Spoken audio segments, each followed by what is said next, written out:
Hi, I'm BJ, and this is the Arcane Alienist Podcast.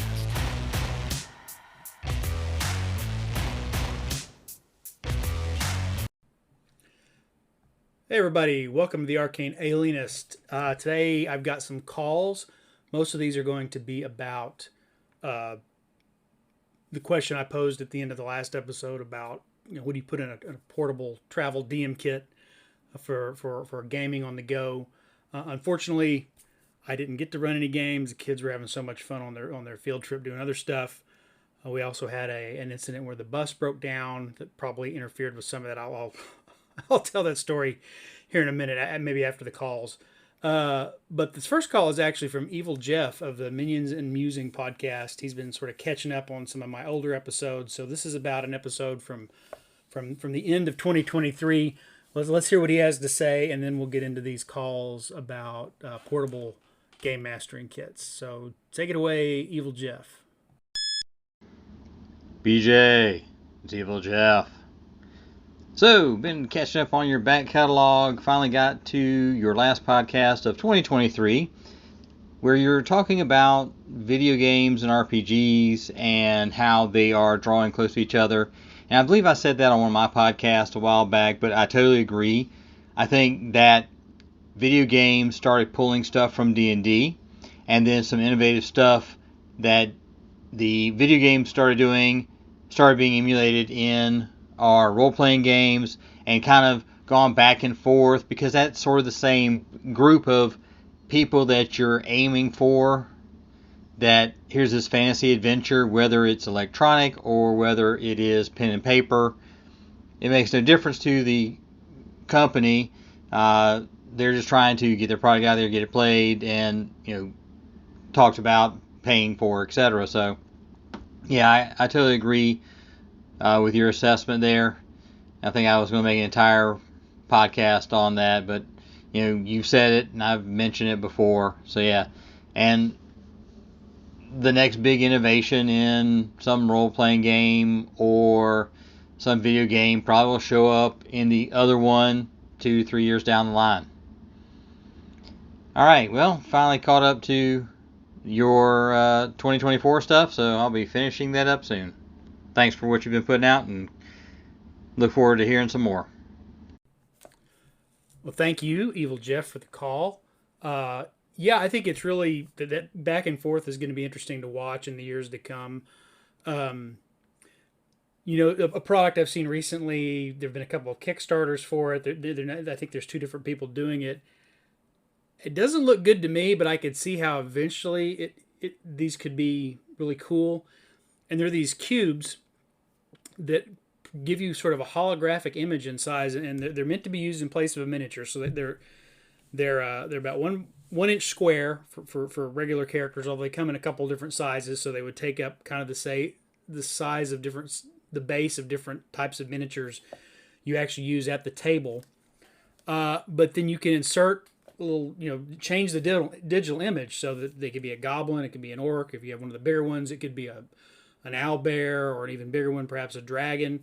And of course, the smaller ones could also serve as player characters, miniatures.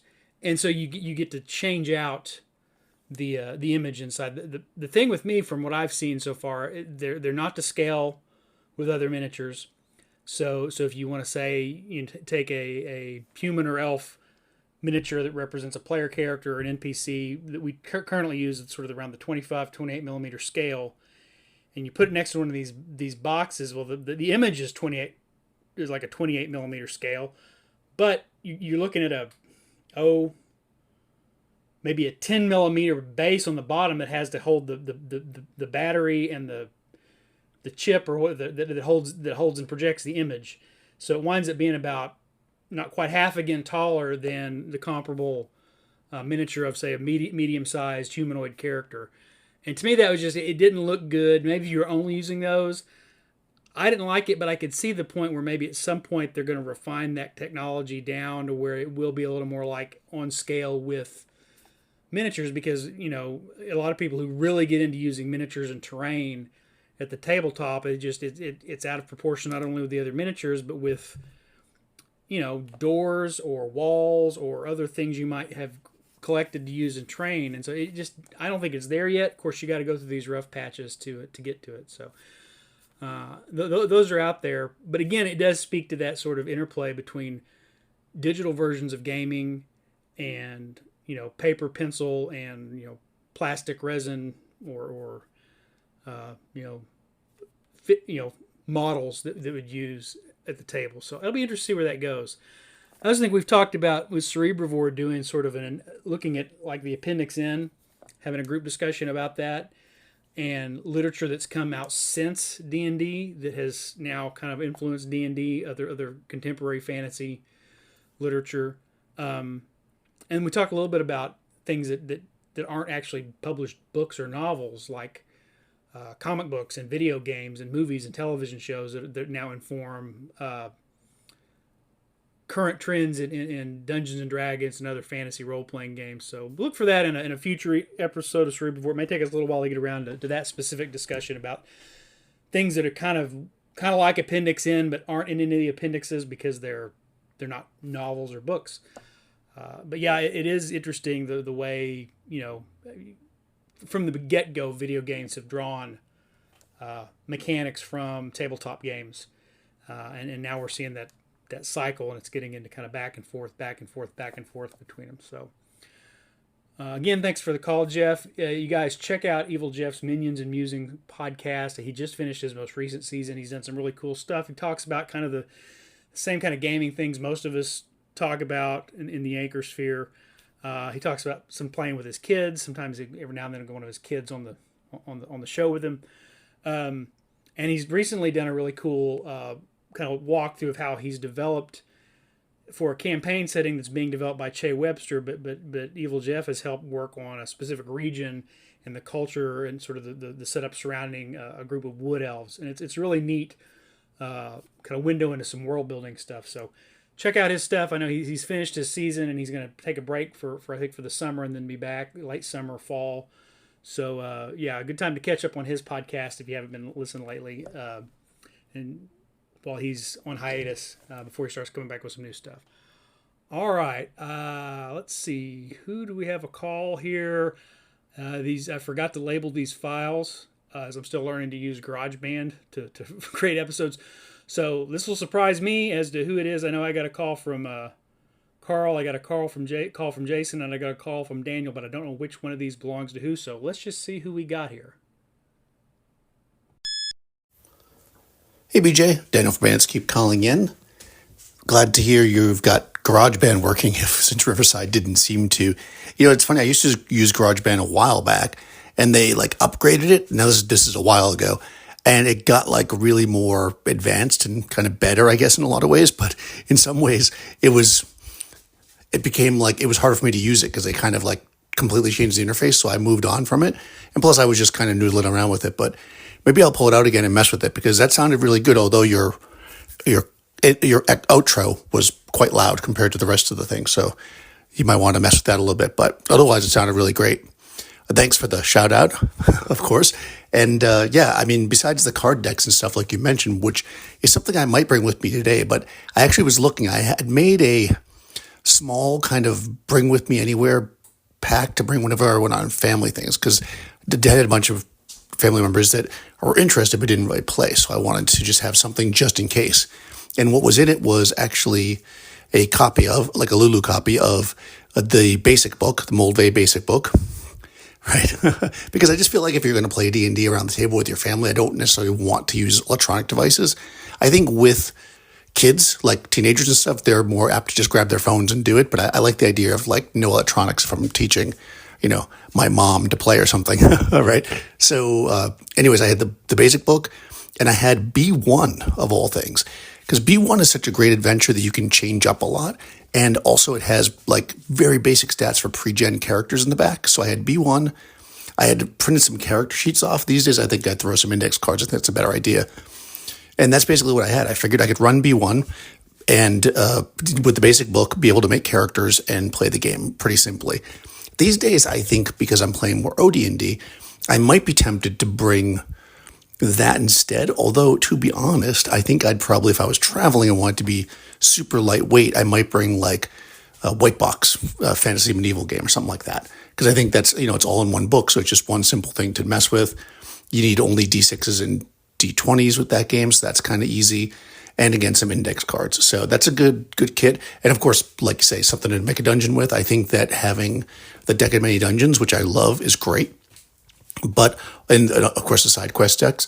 But also, I just think maybe printing out a handful of maps from Dyson or something, and just shoving them in there and just carrying them with you and just kind of randomly generating using the books can also work. So lots of great tools out there to do it. And yeah, it's nice to have a kit for on the fly. What I wouldn't want to do is just carry a set of dice and have to do everything off the top of my head, even though I feel like I probably could do that on some level. I think that if I'm sitting down to play with people, it takes a little pressure off me if there's some like items I can put out on the table, like books and stuff. So great episode. I'm curious to see or hear, I guess, what other people say. I'll talk to you soon. Hey, Daniel, thanks for the call. It's funny you mentioned white box role playing. I just saw the other day, if you go to mattjackson.itch.io, he's got some cool kind of supplemental stuff for white box fantasy medieval adventure game, including index card sized character cards that just have the basic ability score, all your basic stats, and a little room for if you have spells or write your spells. So yeah, everything you kind of need to play white box right there on an index size card character sheet. So that's pretty cool. Or you could always just do it on a plain index card, like you were suggesting. So yeah, index cards are a must have, I think, for little notes and stuff like that. So those are all good suggestions. Yeah, some sort of light, portable, simple rule book, some index cards, some pencils. Again, white box is good if you need minimal amount of dice. So that's all around good advice. So yeah, you should always listen to what Daniel says, everybody. Be sure and check out Bandit's Keep. He's got the Bandit's Keep YouTube channel. He's got a couple of channels. His regular Bandit's Keep podcast, and also Monsters and Treasures, where he and K.R. King talk about various topics. And I know K.R., if he's listening to this, will not like to hear me say I always listen to Daniel, because I think he gets a lot of flack for Daniel's always right from various people. But they both have good points. So check out both of those podcasts. I'll put links to that in the show notes. All right, let's see who we've got calling in next. Hey BJ, that's a great idea.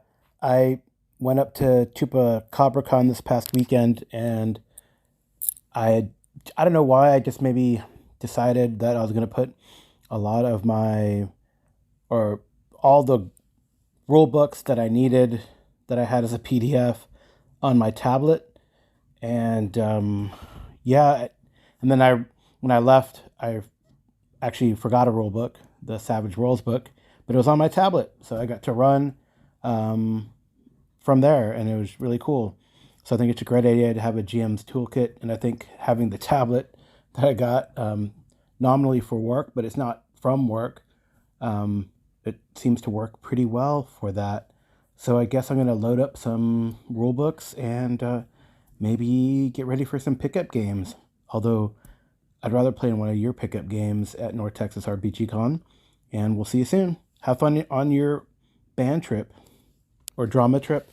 I don't know. It should be fun. It'd be great if you guys can play and have a spontaneous game going, and let us know how it goes. All right, bye.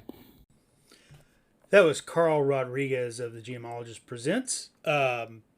Yeah, Karl, the tablet. I considered taking my tablet, but I didn't, because I was packing a bunch of other stuff. But I think in the future, that might be the best source for having PDFs. And if you got a Wi-Fi connection, there are lots of things like particularly like Old School Essentials, at least the basic rules, which is effectively BX, are available on a website. For all the basic rules. So you can just, if you've got a Wi-Fi connection, you can open the web browser and find that. Or a lot of my stuff is already in my Google Documents. So if I have a web connection, I can access them there. But yeah, playing on the fly where you don't have an internet connection, like say on a bus or sitting in a waiting room somewhere that doesn't have free Wi-Fi for everybody. That's another good option to consider putting in the kit. Anyway, yeah, I will, Carl. I probably won't have an episode out next week because I'll be traveling again. I'll be going to North Texas RPG Con, where I'll get to hang out with Carl and maybe some other of our esteemed colleagues. I think TJ Drennan's going to be there, and we'll see who else is going to be there. I'm looking forward. I've actually this will be the first pure gaming con I've been to. I've been to a couple of regional sort of general. They're not gaming specific, like I played Coyote and Crow more recently at the Indigenous Pop Culture Con, but that's kind of included gaming, pop culture, movies, TV, comic books. So I've been to a few comic book conventions in the area in the last few years, but I've not actually been to a pure gaming con where that's all we're going to do in the whole time. So I'm looking forward to that. I don't know if I'll be up for a pickup game, but I'll bring my kit just in case. I was able to put together a dungeon while we were riding in the bus that I could always play test a little bit with using pretty much any of the BX or white box or any of the stuff like that. So yeah, maybe we'll do something on the fly once we all get together and see what's going on. Anyway, looking forward to seeing you next week, Carl. Be sure to check out Carl again. Carl has multiple stuff going on. He's got the GMologist Presents podcast. He's got his YouTube channel where I will frequently show up during the live plays and other stuff. So be sure and check that stuff out. Okay, well, by process of elimination, we've got one call left, and that one's going to be Jason Connerly. So let's hear what Jason has to say. Hey, BJ, Jason here. Enjoyed your latest episode. I recorded a 6-minute response. I'll try to keep it a little bit shorter than that. I just throw it out on an episode of my show, but my show's not coming out regular at the moment. It'll resume in June, but it's easier to call this into your show. So, first off, I'm glad you found something that works for you. GarageBand is definitely a good way to do it. I just put my episodes together in Audacity and then upload them to Spotify through Riverside, and that works fine. One nice thing with the change is you can upload bigger files to Spotify, where before you were stuck with each individual file had to be like 250 or smaller. Now you can upload larger single files, so that's kind of cool. But I'm glad you found a way to keep putting out podcasts. That's important. And I do appreciate your kind of being willing to step up with Cerebrevore, and anything I can do to help you, I'm happy to do, that.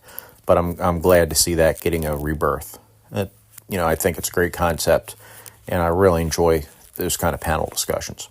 As far as the travel kit goes, it's funny because what we need for a travel kit for your purpose, like you going to another event and you just want to have something in case there's an impromptu game, or like you go on a camping trip, is a totally different travel kit than what you would take to a convention as a GM for a convention, right? If you're going to convention, you're probably going to take more than you would for a vacation. So for the vacation, as you say, you have your phone, so you can have all the rules on your phone. You can have the module on your phone. So you can have all kinds of that. All the GM stuff is on your phone. Easy peasy. Everything you would normally have on your computer, you have on your phone. You're good to go. As far as what the players need, provided you're doing theater of mind, really all you need is a pocket notebook, one of those little spiral-bound pocket notebooks. You get 3 for $1 or whatever. And you rip a page out of it for each player, and you have a pocket notebook, you have a handful of pencils, and give each player a page out of the notebook or 2 pages out of the notebook, and give them a pencil, and they can scratch the character down on there, and they've got what they need. Because they're going to want some kind of character sheet, and that gives you character sheets. The pocket notebook, usually there's like 80 pages in those little pocket notebooks. It also lets you draw maps, it lets you do whatever. That gives you all the paper you need. Obviously, you could carry a thing of index cards instead, but it's cheaper to just do the pocket notebook and a handful of pencils. And you could obviously throw a bunch of dice in there. If you want to do any tactical representation of where things are, you could use the dice for that. And you could put all that, the dice, the pencils, and a pocket notebook in a sandwich bag and zip it up, and you're good to go. In fact, you could also probably fit a deck of cards in that sandwich bag. And that way, if you're playing Savage World, you should have that. If not, deck cards could be used for a variety of other things too. But yeah, for actually vacation type of gaming kit, you really don't need anything other than that. So you could be super compact and have everything you would ever need to play a game, thanks to our modern phones and all that. If you didn't have the phone, then you would, just have your simple set of rules that folds up, you print out and fold up and then slide in that sandwich bag as well. So anyway, thank you for putting out the episode. I look forward to future episodes, and I will talk to you soon. That's right. You heard it. Jason is not scuttling the Nerds RPG Variety Cast. He's just taking a little break. So, hey, you can't keep a good man down. He's like Rocky. I didn't hear no bell. Thanks for the call, Jason. Glad you're still going to be around. Yeah, and it is. I'm looking forward to kind of stepping up and helping out more with Cerebrevore once things settle down for me here in a couple of weeks. We got some good discussions lined up, I think. And again, great suggestions. And you're right, it is a little bit different depending on what kind of trip you're going on. A camping trip versus hanging around in a hotel where there are modern conveniences, or even whether who you're going to be traveling with. You're traveling with a bunch of other gamers. You're traveling with family who maybe you just want to introduce the game to. So, but yeah, those little flip notebooks. Those are a really good option, so that the players have some place to take notes, write things down, including information about their character. So yeah, we've gotten a lot of great suggestions from everybody on things to put into your portable Game Master kit. So I'll take all this advice, and mull it over for the next time I have an opportunity to need a portable DM kit on a trip like that. So again, thank you to all my callers. Evil Jeff of Minions and Musings, Daniel of Bandit's Keep, Jason of the Nerds RPG Variety Cast, and Karl Rodriguez of the GMologist Presents. I'll put links to all their stuff in the show notes. So that's the end of the main topic of the episode. You want to hear the wild travel story? Give me just a second, and I'll be right back, and I will tell you that story. Okay, so first off, this was a trip for my son. He's in the high school band. This is a trip. They take some sort of trip at the end of the school year every year. They'll do a long trip like this one, and then for a couple of years they'll do a shorter trip and kind of save up money and resources and go on another long one. So the short ones are usually a day or two. This one was like several days, and we basically went all across Tennessee. We stopped in Memphis and visited Graceland. The band got to play. Graceland has a program where high school bands can come play for a little bit in the visitors area, kind of the visitor center, not actually in the mansion.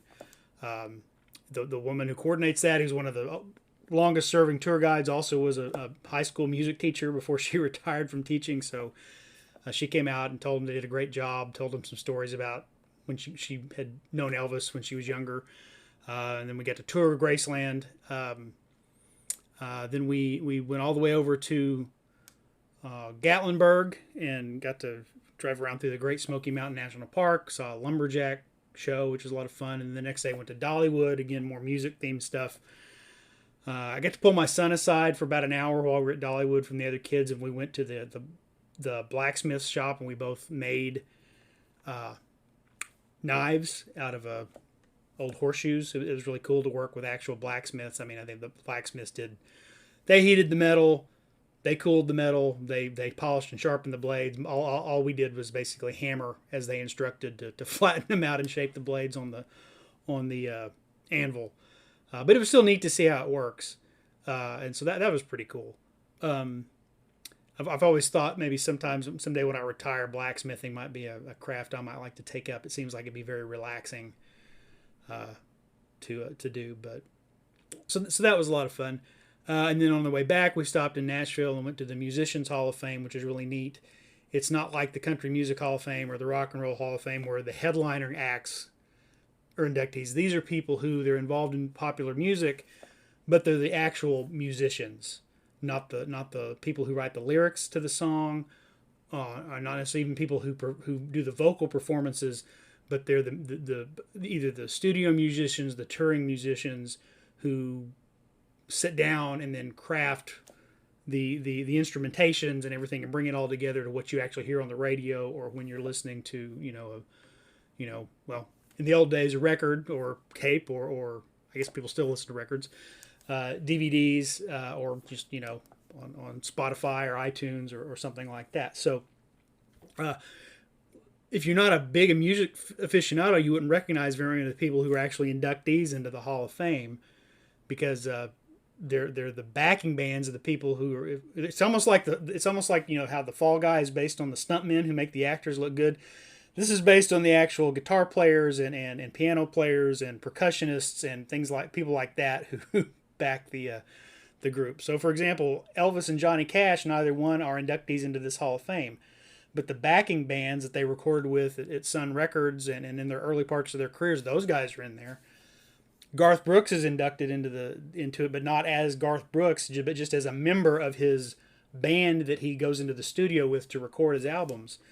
And so, if you're a little bit familiar with music history and popular music, you'll see some names. I think the only headlining group that's inducted as themselves is Toto, because they're all also accomplished musicians collectively as a group, and they don't just perform what someone else has prepared for them. They collectively write the music and perform the music. So it was really, really kind of a neat place to visit. So a lot of musical history along the way. But now we got to back up all the way back to the War of 1812. If you're not familiar with all aspects of the War of 1812, one part of the War of 1812 involved an internal conflict with the Muskogee people, who historically in English been referred to as the Creeks, the Creek Indians, or the Creek Nation. There's a faction called the Red Stick faction that broke off from the others and then sided with the British. The main faction of the Muskogee people, along with most of the other tribes in the southeast, the Cherokees, the Choctaws, sided with the United States and fought alongside Andrew Jackson. And during the Creek War, Jackson had his regiment. Famously, Davy Crockett was one of his scouts, but a lot of his scouts and other people serving with his regiment were loyal Creeks, Cherokees, and Choctaws. So that's the War of 1812. So very interesting, because the history of Indian removal from the South and the Trail of Tears. Basically, once he was president, he basically betrayed the tribes that had helped him, a lot in those conflicts, including there's one account of either I can't remember if it was Cherokee or Choctaw scouts, kind of pulled him out of trouble after he had gotten pinned down under enemy fire. So kind of a betrayal. Davy Crockett's the only person who stood up and said this is wrong, and so Davy Crockett's remembered fondly by some of the Indians, tribes from that region because of that. Anyway, why am I going back to that thing? So I think from me mentioning in previous episodes, my native ancestry, Cherokee, and then that I live still in Oklahoma, where those tribes are relocated to. The place I live in now, though, is actually part in the heart of the Chickasaw Nation here in Oklahoma. But my son goes to a public school. It's not a native school. It's just a public school. But a lot of the kids who attend this school are Chickasaw, Choctaw, and other tribes. My son's Cherokee. But that has nothing to do with him being in band there. That's just coincidence of geography, right?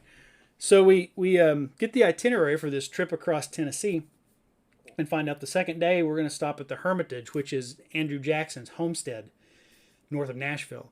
And I'm thinking, really? That's kind of interesting to take kids. A lot of these kids are Native American, and I'm just kind of wondering how balanced the presentation of his legacy is going to be, if they're going to kind of downplay, that he was a slave owner, downplay his kind of role in Indian removal, or if what's it going to be? It's just kind of interesting. In my mind, I'm thinking, well, we're going to talk a little bit about this if they don't give us a full historical accounting of everything involved. Jackson is obviously an important historical and political figure in the United States who had a great impact on how the government works, particularly the presidency. So there are the historical facts of just right, wrong, whether you agree or disagree. He had a major impact. We don't want to downplay that, but sometimes we kind of turn historical figures, we sort of downplay their flaws and enhance their virtues to turn them into heroes when maybe they're important because of their accomplishments historically, but they may or may not have been particularly good people or nice people or admirable people in other aspects of their life, right? Anyway, that was interesting enough. We also take charter buses on this trip, not school buses, because it's a long trip. If it was just a day trip, we'd get on the school buses. Because this is a long, multi-day trip, we got a couple of charter buses. And I wasn't aware of this until we go waiting for the buses to load up. But the buses were actually rented from, here in Oklahoma, the Muskogee Nation. So these two buses pull up. They use it for their own purposes, but also it's a part of a tribal business they own. They'll rent it out to other people. At a really one of the better rates you can get charter buses on. So these two buses pull up, and I'm going. They literally say Muskogee Creek Nation on the side in huge letters, and I'm thinking, we're gonna take two Muskogee Creek buses to Andrew Jackson's house. This just seems really funny and ironic. So the first day we make it to Memphis, and everything went fine. Spent the night and set out, basically to go visit Andrew Jackson's home, the Hermitage. And about halfway there, one of the buses starts to have trouble, and it breaks down. And we managed to get it to a large travel stop that services, primarily services, like semi trucks. Big rigs, but would have the stuff to also service a charter bus, depending on the types of the repairs. So they managed to get that around the back, and we're all just kind of hanging out, in this kind of a convenience store, and I think there was a Wendy's or an Arby's attached to it with all these kids. We got one bus that's still functional. In about an hour, I just kind of jokingly said, I don't think that the spirits, the ancestors of the Muskogee Creek people want us taking their bus to see Andrew Jackson's house. Everybody kind of laughed. Another hour goes by, and I'm thinking, huh. And eventually, enough time had passed, we were not going to be able to make this trip, this stop of the journey. We problem solved, and a couple of the parents rented another SUV, and somebody went in and rented a small U-Haul so we could put some of the extra luggage and instruments and condense down to one bus, and then a number of the parents kind of putting together, because some people had driven their own vehicles. My wife and I were on one of the buses, the one that broke down actually. So that sort of interfered with us sort of maybe having a pickup game of Dungeons and Dragons on the bus going down the highway. Anyway, it was just really funny. So we never made it. But by the end, I was thinking it's probably not just the ancestors of the Creeks. I'm thinking it's also the Choctaws and the Chickasaws and the Cherokees and all the other tribes that Andrew Jackson turned on. And maybe even some of the other, just in solidarity, the ancestors of even other tribes he had never had anything to do with directly, right? It was just very funny, very interesting, and so that's what happened. We had a great trip overall, other than that little kind of snafu.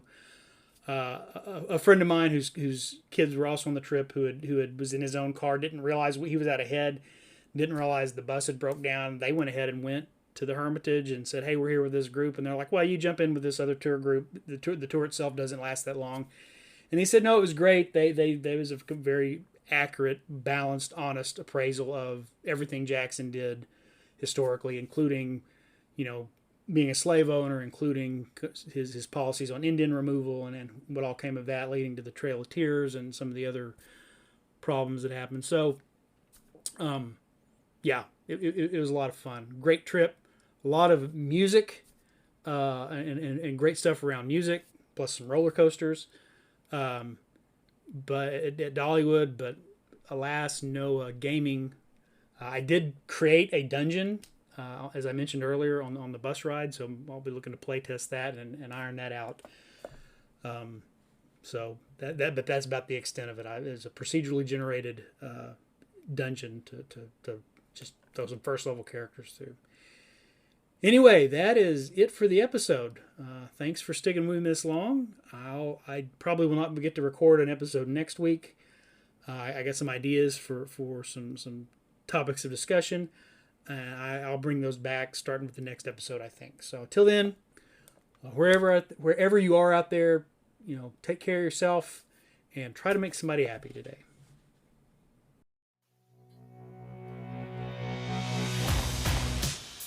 Thanks for listening to the Arcane Alienist podcast. The music you're hearing is Come and Get It by Scott Holmes Music. The cover art is by Dave Bone. Be sure to check out his stuff at ironseer.com. You can leave me a message. I have my SpeakPipe account linked to the show description. You can also send me an email at arcane.alienist@gmail.com. Just embed a voice memo, or I'll just read the text of your email during a future episode. Once again, thanks so much for listening.